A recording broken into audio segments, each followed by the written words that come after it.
Yang sedihnya si tanggang ni lupa diri, yang mana dia akhirnya derhaka, dia tak mengaku itu mak dia.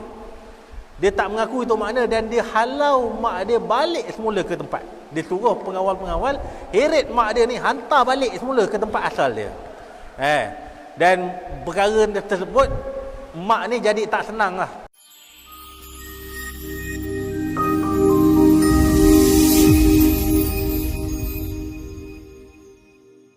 الهواتم ويستسقى الغمام بوجه الكريم وعلى آله وصحبه في كل لمحة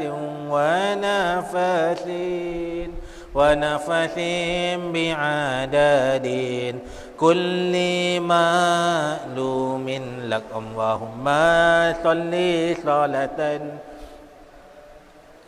وسلم سلاما تما على سيدنا محمد الذي تنهل به العقد وتنفرج به الكرم وتقضى به الهوائج وتنال به الرغائب وحسن الهواتم ويستسقى الغمام بوجه الكريم وعلى آله وصحبه في كل لمحة ونفس بعدد كل معلوم لك اللهم صل كاملة وسلم سلاما تما على سيدنا محمد الذي تنهل به العقد وتنفرج به الكرم وتقضى به الهوائج وتنال به الرغائب وحسن الهواتم ويستسقى الغمام بوجه الكريم وعلى آله في كل لمحة ونفس بعدد كل معلوم لك اللهم صل وسلم وبارك عليه. Jadi alhamdulillah, syukur hari ini kita masih lagi dikurniakan nikmat iman, dikurniakan nikmat Islam untuk sama-sama duduk dalam majlis ilmu, sama-sama santai-santai dalam taman syurga Allah Subhanahu wa taala. Seronok duduk dalam suasana madrasah ni, sebab belum mati dah dapat duduk dalam taman syurga. Dia syarat nak masuk syurga ni kena mati dulu. Ada satu kisah Nabi Idris alaihissalam. Dia ni kawan baik dengan Jibril. Dia kawan baik dengan Jibril. Sampai satu hari dia minta Jibril, Jibril, aku teringin nak masuk syurga, nak tengok syurga tu cantik macam mana. Teringin nak tengok. Maka Jibril pun bawa bagi masuk. Kan? Masuk tak keluar-keluar. Lama tak keluar. Aku janji nak masuk kejap je. Tak keluar-keluar dia ni. Lepas beberapa tempoh waktu, katakanlah contoh, saya tak ingat. Katakanlah contoh lepas 40 tahun baru dia keluar. Baru keluar. Lepas tu bila dah keluar tu, kan? Idris cakap sekali lagi, Jibril, boleh tak aku nak masuk balik semula? Capal aku, slipper aku tertinggal kat dalam. Time tu pula slipper boleh tertinggal. Agaknya jalan dalam syurga tu seronok, jalan atas kapet agaknya. Tak rasa macam jalan atas spa ni. Jadi kaki tak sakit, kaki sedap, seronok. Bila dia melangkah keluar, alamak, dengan lecak sebagai contoh lah kan, hujan-hujan ni lecak banyak, basah. Slipper aku tinggal dalam. Dia boleh cakap boleh nak masuk balik, tapi syarat kena mati dulu. Lepas kau mati baru masuk balik.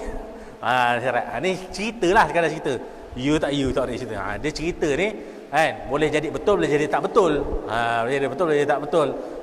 riwayat-riwayat dalam Israiliyat. Macam mana kadang-kadang cerita ni kita nak yakin 100% boleh dengan syarat warid dalam nas, dalam Quran, warid dalam hadis. Yang ni tolak pun berdosa. Tolak pun berdosa. Wajib terima. Yang kedua, apa hukum terima cerita-cerita macam ni? Hukumnya haram untuk terima. Kalau ada ayat yang mengatakan dia salah. Sebagai contoh, beberapa ketika, beberapa tahun yang lepas, ada seorang dekat duduk Malaysia ni, dia duduk Selangor, yang namanya Dahari. Dia mengaku dia Rasul Dahari. Jadi tak boleh, salah ni. Mana ada? Kita belajar Quran sebut, hadis sebut, Nabi tu Nabi akhir zaman, Nabi yang terakhir. Tak ada dah Nabi datang lepas dia. Maka wajib tolak. Dan ada pun cerita-cerita yang kita tak tahu betul ke tak betul, kita terima je lah sebagai cerita. Macam kisah si Tanggang. Pernah dengar kisah si Tanggang? Tak pernah dengar? Siapa pernah dengar kisah si Tanggang? Allah Akbar, jauhnya generasi kita. Kisah si Tanggang. Okey, saya cerita secara ringkas. Si Tanggang ni kisah dongeng Melayu. Kisah dongeng Melayu, dia ni orang miskin. Tanggang ni orang miskin. Dia tak ada siapa-siapa, dia ada mak dia je. Dia ada mak dia. Dia ada mak seorang, apa nama mak dia Ustaz pun tak ingat. Ada sebut dalam Upin Ipin yang Siamang Tunggal tu, nama dia. Mak apa lah? Ustaz pun tak ingat. Mungkin si Tanggang ni dia tak ada siapa. Dia cuma ada seorang mak. Bila dia dah makin melengkap dewasa, dia ni ada cita-cita. Daripada kecil-kecil lagi dia dah ada cita-cita. Cita-cita dia apa? Cita-cita dia nak kahwin anak raja. Nak jadi orang senang, nak jadi orang kaya, nak keluarkan dia dengan mak dia daripada belenggu kemiskinan. Ni si Tanggang.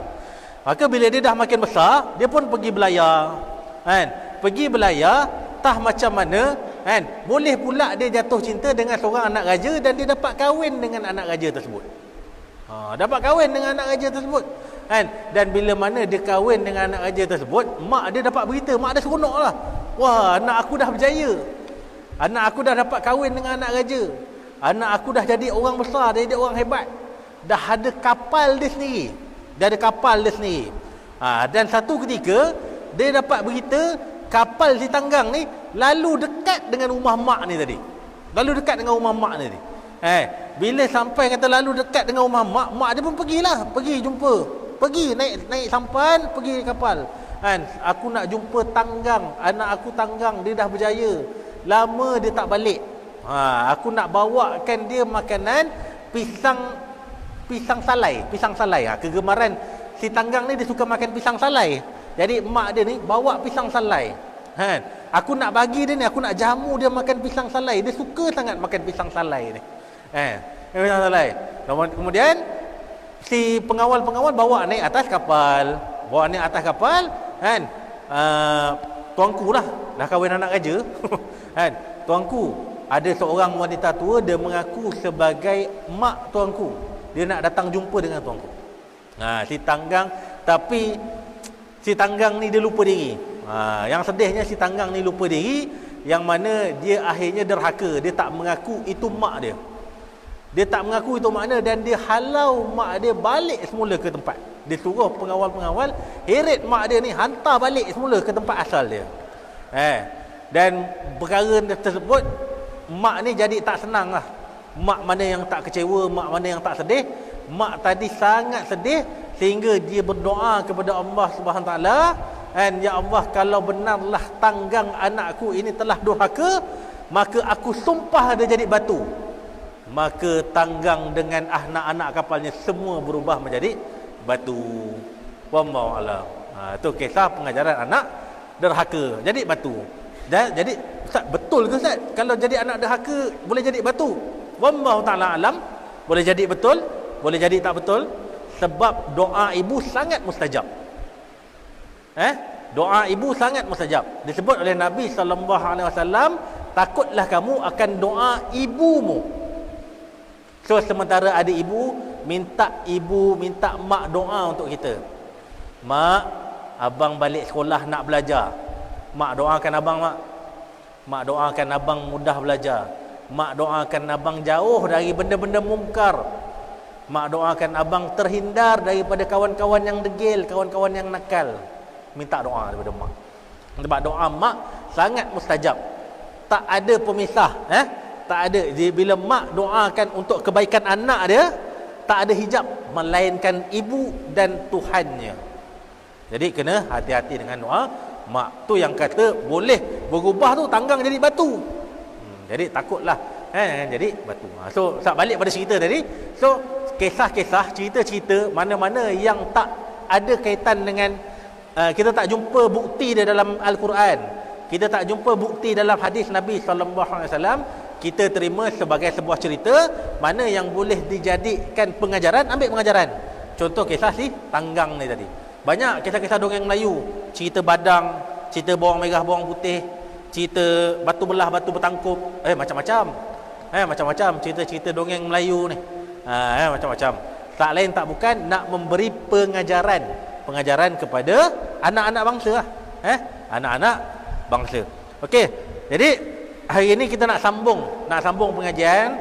Yang lepas Ustaz dah start baca kitab Misbahud Duja, syarah kepada Safinatun Najah. Ini kitab fiqh. Yang lepas kita dah sembang pada bab wuduk. Kita dah cerita pada bab rukun-rukun wuduk. Rukun wuduk ada berapa? Rukun wuduk ada niat, kemudian basuh 4 anggota wajib. Apa 4 anggota wajib wuduk? Yang pertama muka, yang kedua tangan hingga ke siku, yang ketiga kepala, dan yang keempat kaki. Kemudian apa rukun yang keenam? Rukun keenam tertib. Yang tertib ni Ustaz tak sembang lagi yang lepas. Kita dah sembang pasal niat. Niat, kita buat apa pun perlukan niat.